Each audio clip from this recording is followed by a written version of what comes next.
So much of our communication is about motivation, motivating others and motivating ourselves. I'm Matt Abrahams, and I teach strategic communication at Stanford Graduate School of Business. Welcome to Think Fast, Talk Smart, the podcast. I am really excited to speak with Szu-chi Huang, an associate professor of marketing at Stanford GSB. Szu-chi's research focuses on motivation science and shared goal pursuit. She studies things such as competition, healthy eating, and dynamic feedback. Hi, Szu-chi. Welcome to the podcast. I am super excited to have you here. Thank you, Matt. It's so good to be here. Excellent. Let's go ahead and get started. In preparing to speak with you, I reviewed a lot of your work, and I'm struck by the variety of your research, from advertising to robots and goals and competition. I'm curious, what motivates the research you do? Yeah, that is a great question to start because definitely I have pretty broad interest. I actually started getting intrigued by the topic related to motivation because I was working at an advertising agency, JWT, back in Taiwan. And at that time in advertising, the biggest question is how do we motivate our customers to come back to the store to purchase more products? And I realized we don't really have a lot of answers about that. And that eventually motivated me to join academia. And therefore, I do a lot of projects related to motivation and goal pursuit, talking about how people's motivation could change from one stage to another, or how we could potentially collaborate or compete when we are working on goals together. And then because of that, through my students, I started branching out to look at other types of motivation, such as how do we motivate donors to donate money or to volunteer, and also looking at how new technologies shape our motivation. For instance, the use of fintech, service robots, all these new technologies can affect our motivation in the sense that it can increase our motivation to do the things we love or sometimes decrease our motivation. And that's why I started looking into these other areas. It's so exciting, the things you study. And I love that the story comes from your own curiosity and need when you were doing advertising to see that we just didn't know enough about motivation. And we'll get to talking about motivation soon for sure.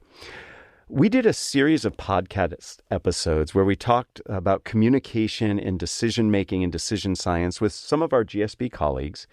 And you teach a class, and I love the name. It's called The Brains and Guts of Decision-Making.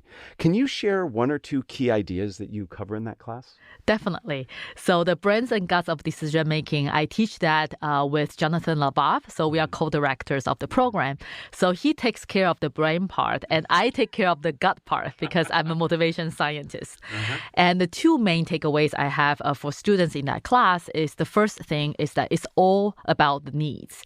So in order to think about how we shape people's behavior, it's about understanding what needs they have. And oftentimes when we think about a company or a product, we kind of easily zoom into one need we believe people have, but it's actually way richer than that. So I give the example of Nike. Nike sells shoes, and shoes satisfy one need, physiological needs, so we don't have to hurt our foot when we walk. But of course, that's way more than that. Nike also sells self-esteem needs, social needs, so you can jog with others, share data, self-actualization needs, because through jogging, you become fitter, closer to your ideal self. So the needs can be all kinds of needs, and it's about picking up the right motivation to speak to your target audience. So that's the first takeaway usually I hope our students will have. The second one is closely tied to needs and motivation is emotionality. Because when our needs are satisfied, we get happy. So there's a lot of positive emotion there. But when they are dissatisfied, that's when we get really mad and grumpy. So we have a lot of negative emotion. Recent research showed that emotionality is really key in all our decision-making. Researchers were able to find that emotionality behind the reviews actually account for way more variance than the content of the reviews. So they were able to actually link the emotionality behind the reviews to predict the success of thousands of movies, billions of books, and restaurant reservations. So it's not so much about what the reviewers actually write about, but the emotionality behind the reviews that drives people's decision. And so motivation, emotionality, these are the two things I want to highlight. Wow. Well, when I look at my Nike shoes sitting in the corner and the fact that I haven't run in them, it sometimes makes me feel bad, but I find that fascinating. So when we talk on this podcast a lot about knowing your audience, and we talk a lot about their needs, and many of us, when we start our communication, we start from the wrong place. We start from what do we want to say rather than thinking about the needs. And what I like about what you've said is you have to uncover all of the needs. It might just not just be one thing. And that's fascinating. And the other aspect you said about the emotionality. So it's not even so much what you say, but it's the emotion behind it that we're decoding and reading and can be motivational. Exactly. Really, really interesting. And I find that to be true for myself when I read a review of a restaurant or a book. I am taking away, how did that person feel about that? Definitely. And it's really fundamental because that's how human beings connect. And that's why we categorize it as the gut reaction. That's a lot of times the key indicator of our perception, attitude, and behavior. Oh, that's great. And Jonathan was on recently, and he shared fantastic insights too. I can only imagine your students take away amazing things from both of you. You also did research that looked at what you call information avoidance. Can you share what your findings were and discuss how choosing to avoid some information can affect our motivation? Definitely. This is actually one of the most fascinating findings I have discovered, and also one of the most personally relevant. So in the modern days, we know we have all kinds of social information. I log into Facebook, LinkedIn, Twitter, Instagram. I get to know what all my friends and colleagues are doing.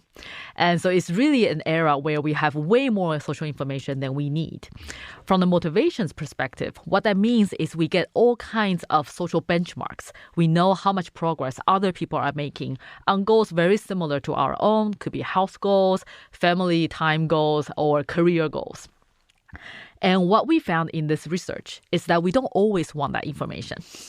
So specifically, when we are starting to work on the new goal, we love that information because we want to learn from what other people were doing and we want to learn from their success. Also, as we get close to actually reaching our goals, we are usually feeling great about ourselves. So at that moment, we don't mind having those informations because it could help us feel like we are doing great and we are winning, and that feels great. But what really is critical is halfway through our goal pursuit process, that is the moment where we lose curiosity. We don't really feel we need to learn more about the goal anymore. We are not fully confident that we can achieve our goal yet, so we are not in the late stage. So that halfway point is when we have a lot of insecurity. We are losing a little bit of motivation there, and that moment, we don't want to know how well other people are doing. So that is when social information becomes really threatening, and that is when we want to avoid it. But what we found is that if you give people a choice to actually avoid information, they can mute the notification, move their eyes away from the source of the information. What happens is they now don't have the benchmark that actually motivates them. So information avoidance can actually lead to decreased motivation. And so after I found that, I used that piece of research to remind myself. So whenever I work on my goals and I feel really stressed out and I feel that other people are doing great, better than me, I want to avoid the information. Those are the moments I realize, actually, I shouldn't be afraid. I should actually see those information because that will give the benchmark I need to motivate myself to move forward. So that is kind of the key learning I personally have from that research. I so relate to that. I'm by nature, I'm a competitive person. And when I get really excited with friends and others, and we're going to go embark on this if it's doing some kind of exercise or losing weight. And after I've been doing it a little while, I do get that insecurity, like, can I keep this up? Is it going to go? And then when I see my friends making more progress, and of course they're very proud to share that progress, it makes me feel really bad. And I do tune it out. But what I'm hearing you say is that I should go against that desire to tune it out and actually use it to keep that motivation going. What we found is that the moment that we feel the most insecure about having social information is the moment where those information really is valuable to have. Oh, I love counterintuitive things, and I'm going to try that because I'm got some friends, and we've got this little thing around health going on, and I'm going to dive back in because I've muted some of that information. So thank you for that. We'll see. I'll check in with you in a little bit. We'll see how much it helped. I look forward to hearing your progress on that, Matt. Okay, now I have even more pressure. No, it's all good. It's all good. Can you share what your research suggests are some concerns and best practices for designing motivating competitions? So I have work that more directly look at actual competitions, zero-sum games where there is an incentive or reward and you have to beat others to get it. And based on the research, we do know that competition definitely increases motivation. It makes attaining the goal more valuable. But what prior research hasn't looked at is it better to be ahead or behind where you are in the competition? So we actually look at all kinds of data sources from working out to class performance. And what we found is that both winning or losing can motivate you, but they motivate you at different phases of the competition. So in the beginning of the competition, usually at that moment, we are looking for signal that we can actually win. So we are doing some kind of probability assessment. If there's no chance of winning, we would just disengage instead of investing more resources into it. So these kind of a winning signal or feeling that you are ahead is so helpful in the beginning. If you are already losing in the beginning, you will just give up. But winning signal doesn't always work. As you get closer to the late phase of competition, if you are still winning, then the natural tendency is you relax. You feel like you don't need to work hard anymore. And we forget about the fact that this is not an individual goal. It's a competitive goal. And you have no idea what your opponent will do in that last stage or last round of the game. So usually in the later phase, being behind slightly is actually way more motivating because it gives you a very clear benchmark to achieve. So what do you do if you're actually winning the whole way through?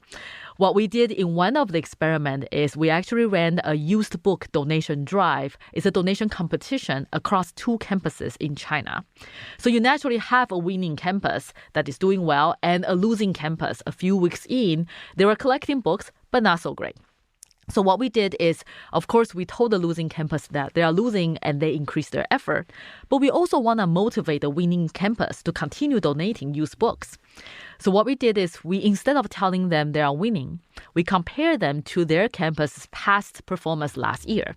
So yes, you are winning, but comparing to how many books you were able to raise last year, you are slightly behind of that benchmark.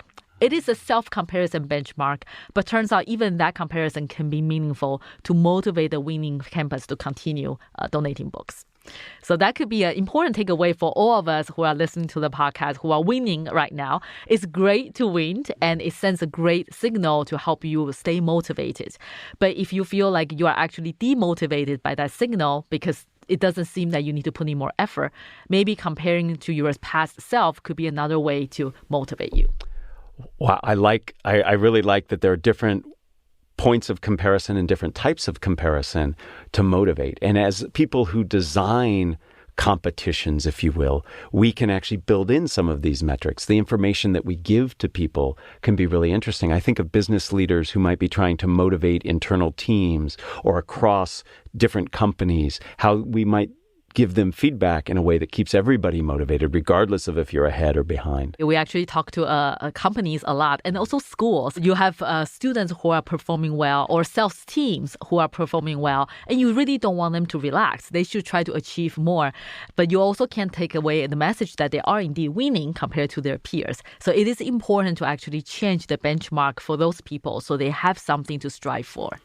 Right. And one other point you made that really stuck with me is if you feel like you're losing early on, you just give up. So that's an important time period to give some motivational feedback so that you can keep people going. Because I've seen that happen. I've been an assistant coach on some of my kids' teams, or I've seen that in companies where I've worked, where if people don't feel like they have the skills right off the bat, they just check out. That's why we always say that in the early stage, the most important signal is attainability signal. People need to believe that the goal is attainable or the competition is winnable, so they will continue working hard.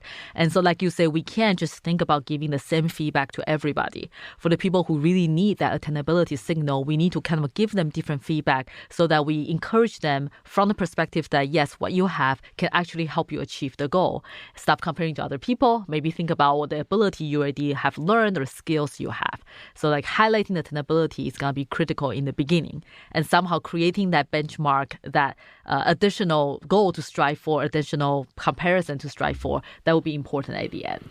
It's striking me in several things that you've shared with us that there are general principles, but it comes down to really tailoring your motivational approach based on different people's needs and their individuality. And I've heard you say that several times, and I think that's a really important takeaway for all of us, is that there's general guiding principles, but what you know about the individual or the team really drives the tailored communication that you have to them. The biggest part of my research finding is on the temporal dynamics of goal pursuit. And the important aspect of this is in the past, we tend to think about what motivates people as a static thing. So if I figure out one variable, one factor, I just give that to everybody. But the temporal dynamics model say that it should be dynamic. The feedback we give people should be dynamic depending on who they are, what skills they think they have, and where they come from. And also, as they make more progress during a competition or pursuing their personal goal, the feedback should be dynamic as well. We can't keep on giving them the same kind of signal. So changing that and tailor that for everybody's needs is going to be critical in sustaining motivation. So this is a beautiful transition to another question I have for you, which is this notion of what I hear you say is your feedback has to be different based on where people are in their journey. And I know you, along with our colleague Jennifer Acker, have done some research into how having a mindset, a journey mindset, can actually really influence how you achieve goals. Would you share more about that study? I found this really fundamentally changing for me personally. It was personal for me too. That research finding has a lot of relevance for how I think about success. Mm-hmm. And definitely the motivation for that work, it came from the fact that we tend to think about goal success as a destination. Mm-hmm. We reach the destination and we feel great. But what happens when you reach the destination is that there's nothing else left to be done. Right. So a lot of times people graduate and they stop learning, or they lose weight and so they stop working out. And fundamentally, we want people to continue learning and continue working out or monitoring what they eat. Those good behaviors should continue. So what we found in this research is that it is important to think about goal success, not just as a destination, but also as a journey. It doesn't actually have to be a journey forward, thinking about the next goal, but it's actually more important to use it as a journey to look backwards, to look at what you have done right during this process that help you achieve the goal, who were instrumental for you during this journey. Well, I've enjoyed this very much. Before we end, I'd like to ask you the same 3 questions I ask everyone who joins me. Is that okay with you? Yes. Great. Then let's get started. If you were to capture the best communication advice you've ever received as a 5 to 7 word presentation slide title, what would it be? It actually already came up earlier in our talk, and I just need 3 words. Know your audience. We have heard that a lot on this podcast, and what you bring to that is really a lot of depth and richness. So it's about emotionality. It's about understanding that audiences aren't homogenous, that there's differentiations and nuance in there. And to know that they evolve, they will change. Right. Over time, that journey, that's so important. It's not static. Exactly. Excellent. Thank you. Who is a communicator that you admire and why? I have to say Michelle Obama. And I think every time I hear her speak, there are 4 things that comes to mind: clarity, confidence, elegance, and empathy. And I think a speech that has all 4 elements are very powerful. Absolutely. And you role model some of that yourself. I mean, the clarity of the information, the elegance of the research that you've done, excellent choice. Number 3, what are the first 3 ingredients that go into a successful communication recipe? So the first one, I have to come back to the same point, know your audience, specifically know why they are there to listen to the message. And the second one would be to tailor your content, connecting your content to that audience. And the third one, make it personal. You also have to connect the content to you. So you're not just lecturing something that they can hear from anybody else. They're actually learning specifically from you. All 3 of those are critical. I want to put an exclamation point after that personal part, because I think that's something that we don't think about, and sometimes people don't feel comfortable doing. But it really does make a difference. If you feel that the person has a direct connection to that content, it's meaningful to them. Thank you for reminding us of that. That's really, really important. Well, thank you, Szu-chi. This has been wonderful. You have certainly motivated me to be more interested in motivation. I love your research and how it covers so many different areas and really makes us think about who we're talking to, when we're talking to them, and how we can motivate our audience. Thank you so much. Thank you so much for having me, Matt. You've been listening to Think Fast, Talk Smart, the podcast, a production of Stanford Graduate School of Business. This episode was produced by Michael Riley, Jenny Luna, and me, Matt Abrahams. Find more resources and join our conversation on LinkedIn by searching Think Fast, Talk Smart. Please download and subscribe wherever you get your podcasts.